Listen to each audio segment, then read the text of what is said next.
자, 근데 이제 국민의힘의 얘기 이제 내란 동조 세력이다 수사받아야 된다라고 정리해 주셨지만 일단은 국민의힘 내부에서는 뭔가 혁신하려고 하는 것 같아요. 혁신위원장이 안철수 의원이 하다가 이제 안 됐고 윤희숙 혁신위원장이 와서 뭐라고 했냐면 탄핵의 바다를 건너지 못한 인사들은 인적 쇄신 영순이다라고 일단 말을 했어요. 그랬더니 송원석 원내대표가 어떤 사람을 내치는 게 혁신의 최종 목표가 아니다라고 얘기를 했고 권영세 전 비대위원장도 3년 후 총선이 있는 만큼 거기로 넘겨놓는 건 어떻겠냐 이런 얘기도 하면서 사실 윤희숙 혁신위원장의 말이 좀 힘이 빠지는 것 같은데 어떻게 보십니까? 우선은 사실은 뭐 국민의힘 탈당했다고 해서 국민의힘을 막 비판하는 게 보기 좋은 모습은 아니에요. 저도 그렇게 품이 없는 사람은 아니고 하지만 국민의힘이 잘 되기를 바라는 마음이고 또 나아가서 대한민국 정치가 건강해지기를 바라는 마음으로 사실 이런 부분 잘못됐다고 얘기를 드리는 겁니다. 또 정당이 잘 된다고 하는 것은 단순히 의석수가 많다, 정권을 잡았다 기준이 돼서는 안 돼요. 실질적으로 국민을 위해 봉사하고 있는가 그런 기능을 수행하고 있는가가 기준이 되어야 한다고 생각합니다. 자, 서설이 길었습니다. 어쨌든 일단 이런 마음으로 국민의힘에 고언 드리는 마음으로 말씀드린다면 혁신 안 돼요. 혁신 안 돼요. 결론이 깔끔하네요. 이게 스스로 혁신을 할 동력이 없습니다. 이게 혁신을 할 수 있는지 없는지를 보려면 원내 상황 그리고 원외 상황 그리고 당원 구조 그리고 시민들의 지지 이런 것들을 체계적으로 분석을 해야 할 텐데 일단 원내가 제가 소위 언더진윤이라고 표현을 했는데 각 자기 지역구에서 지역구 행사만 열심히 다니고 지역구의 기득권 카르텔과 강력하게 응집되어서 지역구만큼은 단단하다. 그리고 여기서 나의 모든 이익을 얻고 있고 이것만 지키면 돼라고 하는 지역구 우선주의자들이 절대 다수고 이들 간에 강력한 동맹을 이루고 있습니다. 이분들은 목적이 하나죠. 당권 안 잃어서 다음에 공천만 받으면 당선은 그냥 된다고 봐요. 그럼 이분들 입장에서 혁신이 필요할까요? 자, 그래서 이분들은 늘 그 얘기합니다. TK, PK가 뭐가 잘못이냐? 우리는 늘 이겨왔다. 다음에도 이길 거다.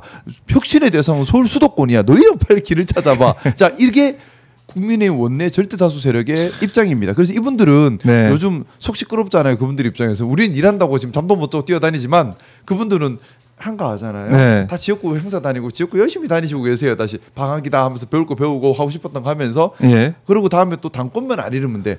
강력한 연맹이 되어 있는 거예요. 이 단단한 결사체가 끊어지지를 않습니다. 너무 강력해요. 왜냐하면 본인들 운명 공동체로 엮였기 때문에 그러면 당내에서 동력이 없고 원외는 국민의힘 구조상 또 동력이 없고 문제는 당원들이죠. 합리적인 보수, 중도 보수 성향 당원들이 대부분 이탈을 해버렸습니다. 그러다 보니 약간 맹목적인 그런 지지층만 많이 남아있는 상태고 또 국민의힘 당원 지지층에 약간 특징이 있는데 약간 지역 다 그런 건 아니지만 지역별로는 지역구 국회의원이 있고 지역 유지들이 있고 이 지역 유지들과 국회의원 사이 약간의 결탁 관계가 있고 이 지역 유지들이 자기가 자기 돈을 풀어가면서 조직을 건설하고 이 조직은 그러면 약간 충성을 하는 조직원들이 이렇게 이분들이 당원으로 들어오는 이런 구조들을 갖추고 있는 지역들이 있거든요. 그런 지역에서는 당원들이 자기 의사를 표시하는 게 아니라 절대적으로 충성을 해버리고 늘 이권을 바라고 이런 구조로 흘러가요. 이런 데서는 사실은 당의 혁신 따위는 관심이 없죠. 그래 버리면 이게 상당히 어려워집니다. 거기다가 지역구 문제도 있습니다. 막연한 무조건 맹목적인 지지를 보내는 지역구를 좀 기반으로 하고 있으니까 이것들이 중첩돼 있으면은 결국 이 지역구는 혁신의 필요성을 여전히 전혀 못 느끼죠. 그냥 민주당이 실수하기만 기다리고 있는 거예요. 그래서 민주당 실수하면 안 되는 겁니다. 더 건강해져야 되고 더 민주적이어야 되고 더 유능해야 합니다. 근데 제가 궁금한 거는 뭐 예를 들면 안동이라든지 뭐 부산 뭐 경북 이런 쪽에 특수한 지역구는 그냥 국민의힘 옷만 입고 나오면 당선될 수 있는 지역구가 있는 경우에는 그분들은 지역 기반보다도 자신의 공천권을 쥔 중앙에 아무래도 더 이렇게 잘 보여야지 되는 거 아닌가요? 그래서 제가 그 말씀드린 그건 민주주의가 아니라는 얘기 드리는 거예요. 민주주의라고 하는 것은 결국 국민들이 뽑아야 하는데 국민들이 뽑는 게 아니라 공천관리위원회에서 뽑고 있잖아요. 그러면 공천관리위원회한테 충성하겠죠. 주인이 공천관리위원회니까. 그러면 그 지역구에 출마하고 싶은 사람은 자기가 주인이 되면 돼요. 공천관리위원회를 좌지우지할 수 있는 당권을 잡으면 되는 거죠. 그러다 보니까 국민을 위한 정치를 하는 것이 아니라 당권 잡으면 어떻게 하면 됩니까? 자기들끼리 똘똘 뭉치면 돼요. 너무 쉬운 정치하는 거죠. 당선된 사람들끼리 똘똘 뭉쳐버리면 당권 잡고 공천관리위원회 장악하고 그럼 공천 받고 그럼 당선되고. 그래서 깨어 있는 우리 고 노무현 대통령께서 하셨던 말씀 있지 않습니까? 네. 깨어 있는 시민들의 조직화된 힘이 민주주의 최후의 보루다. 여기에도 적용되는 거예요. 네. 시민들이 깨어 있으셔야 합니다. 그래야지 이런 좀 정말 구태스러운 정치를 막아갈 수 있고 진짜 민주주의를 할 수 있는 겁니다. 시민이 주인이 돼야 진짜 민주주의죠. 그걸 국민의힘에서 볼 수 있을지 저는 지금 쉽지 않아 보여요. 당분간은 쉽지 않을 예. 것 같은데 노력은 계속해서 있어야 보면 저는 개인적으로 지금 조경태 의원이 당대표 후보 출마했지 않았습니까? 그러면서 네네. 45명 한남동파 집에 보내야 한다고 선언을 했어요. 전 되게 용기 있는 말이라고 생각합니다. 완전히 국민의힘에서 철저하게 고립되는 걸 자초하고 꺼낸 말인데 네. 이런 노력들은 계속 이루어지는 것 같아요. 근데 문제는 너무 소수의 노력이고 힘을 받지 못하고 있고 특히 제일 중요한 당원들의 지지를 받지 못하고 있다는 점. 제가 국민의힘에 있을 때에 네. 방송 출연을 자청했던 제일 큰 이유가 원내에서 변화를 일으킬 방법이 없고 그러면 당원들의 변화를 일으켜야 한다는 생각 때문이었습니다. 하지만 근데 당원들의 변화가 쉽지 않다라는 것을 대선 후보 경선 과정에서 확인을 네. 할 수밖에 없었고 근데 우리가 좀 신나서 비난하는 것보다는 타산지석 삼아야 합니다. 이건 그러니까 국민의힘이 저렇게 망가진 이유가 가장 문제가 기득권의 공고화 그리고 또 기존 시스템을 좀 악용하는 것. 네. 또 하나는 정치의 목적을 잃어버린 거예요. 정치의 목적이라는 것이 시민들을 받드는 데 있어야 하는데 자기 자리 욕심, 자리 욕심, 그리고 사리사욕, 또 명예욕, 네. 이게 중심이 돼 버리니까 이게 썩어버린 거예요. 자, 근데 이거는 어떤 정당이든 벌어질 수 있습니다. 그래서 저도 민주당에서 선배 동료 의원님들께 그 말씀 많이 드립니다. 타산지석 삼아야 한다. 타산지석. 우리도 건강하도록 스스로 계속 노력하는 타산지석 삼아야 한다. 절대 자리 욕심에 정치하시면 안 됩니다. 명예 욕심에 정치하시면 안 됩니다. 사리사욕에 정치하시면 안 됩니다. 그리고 네. 기득권이 중요한 것이 아닙니다. 시민이 주인이십니다. 이걸 우리가 잊어버리는 순간에 우리도 잘못될 수 있어요. 그래서 늘 경계심을 갖고 바로 하려는 노력해야 합니다. 관련돼서 책을 내셨나요? 예? 책. 저는 온몸으로 그냥 두들겨 맞으면서 배웠습니다. 책을 한번 내셔도 될 것 네. 같아요. 그런 장황한 이야기는 책으로 읽고 우리는 좀 더 디테일하고 좀 날카로운 얘기 해야죠. 뭐 도덕책만 계속 읽으면은 방송 보시는 분들 다 떠나. 지금 도덕책만 지금 몇 번째 지금 읽고 있어요. 기자님 제가 미리 말씀을 하시지. 예, 나는 몰랐잖아. 제가 날카로운 질문 하나 드릴게요. 아니, 무디게 해주세요. 아파요. 무딘 질문 하나 드릴게요. 아파. 아주 무딘 질문. 네. 지금 언론 보도에도 그 외환죄 관련해서 내란 특검의 외환죄에 대해서 수사를 하고 있다 관련해서 외환죄가 이제 형법 2장에 92조부터 이렇게 있는데 그 중에서 이제 일반 이적죄를 외환죄 중에 하나로 이제 검토하고 있다라고 하는데 그 부분에 대해서 어떻게 보시나요? 변호사님 어떻게 생각하세요? 법률 전문가시잖아요. 질문했잖아요. 아니, 저는 법 잘 보조예요, 몰라. 앵커 보조. 저는 법 잘 몰라. 이렇게 빠져나가시면 곤란합니다. 지금 빨리. 궁금해 진짜. 얘기해 주세요. 궁금해. 진짜 변호사님 생각이 궁금해. 빨리. 법적으로 어찌 돼요? 외환죄 빨리 얘기해 주세요. 어떻게 되나요? 그게 뭐 법률 전문가들 사이에서는 말이 많더만요. 이 구성 요건에 해당하는가 아니에요? 이게 네네. 근데 이거는 조금 조심스러운 얘기긴 한데 네.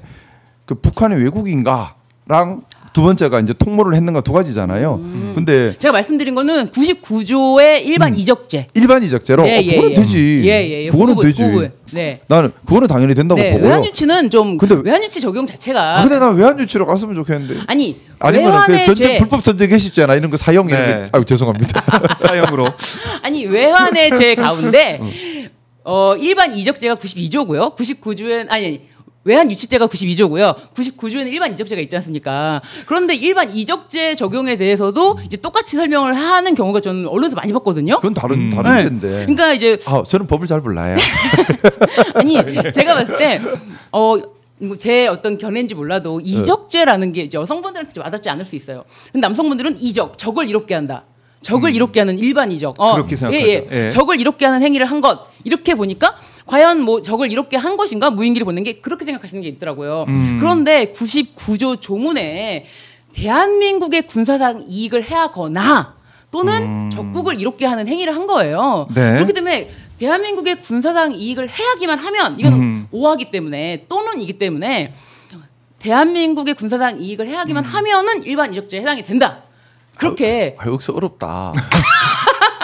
아유 어려워라. 아유 어려워라. 나 어려운 법은 모르겠고 어려운 법은 변호사님께서 잘해주시리라 믿고. 근데 그 생각은 합니다. 예. 이게 죄 적용이 되고 안 되고는 어려운 법리의 문제고 하지만 문제죠. 어떤 일이 있었는지에 대한 정확한 확인은 우리 국민들이 알 권리입니다.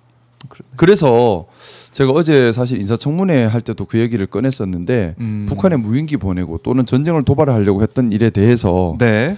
형사처벌의 문제를 떠나서 국회 청문회나 기타 여러 가지 방법을 통해서 국민들이 궁금해하는 그 진짜 사실이 무엇인지에 대해서는 명명백백하게 밝혀야 되지 않나. 이게 단순히 형사처벌의 대상이 된다 안 된다. 잘못은 했지만 범죄 구성 요건에 해당하지 않아서 죄 성립을 안 해. 이런 소리 듣고 싶은 게 아니거든요. 우리는. 그렇죠. 우리는 무슨 일이 있었는지를 알고 싶은 맞아요. 거예요. 진상을. 무슨 일이 있었는지를 알고 싶고 네. 그에 따른 응당한 법적 처벌이든 사회적 처벌이든 하게 하고 싶은 겁니다. 그래서 저는 지금 벌써 막 자꾸 말이 나오잖아요. 이게 과연 법 적용이 되냐, 구성 요건에 해당하냐, 맞냐, 안 맞냐, 맞냐, 안 맞냐.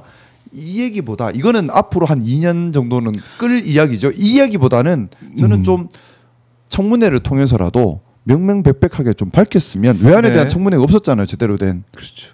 근데 외환의 죄라고 했지만 외환의 죄는 제가 말씀드렸듯이 2장에 있고 그다음에 92조부터 99조에 쭉 있는데 104조까지 있는데 104조는 삭제가 됐습니다.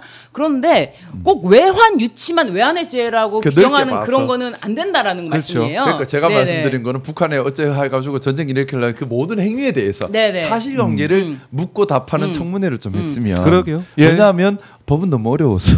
그러니까 이 몽골에 왜 갔는지 군인들이 왜 가서 대사관에 제가 왜 갔는지 이거부터 해가지고 그때 의장님 모시고 몽골에 예. 그때 갔다 왔었는데 몽골에서 그 문제로 시끌시끌 얘기가 많더라고요. 아 그래요? 그러니까 말이 돼요? 아니 그 뭐 저도 정확한 사실관계는 모르지만 그래서 예.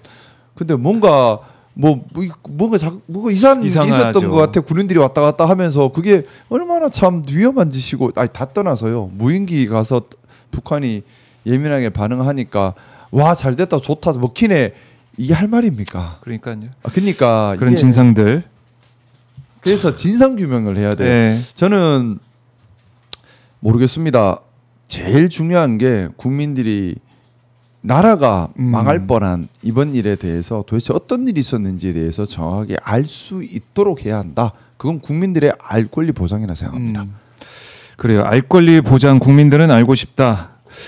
국민들은 윤석열이 특검 조사 받는 것도 보고 싶다. 이거 말씀 좀 드리는데 저희가 이제 고검에 벌써부터 나가 있습니다. 윤석열이 2시에 이제 인치하라라는 지휘서신 특검이 서울구치소에 보내놨는데 자 지금 저분 누구세요? 반갑습니다. 고생 네, 많으세요. 아마 기자나 그런 것 같은데. 예.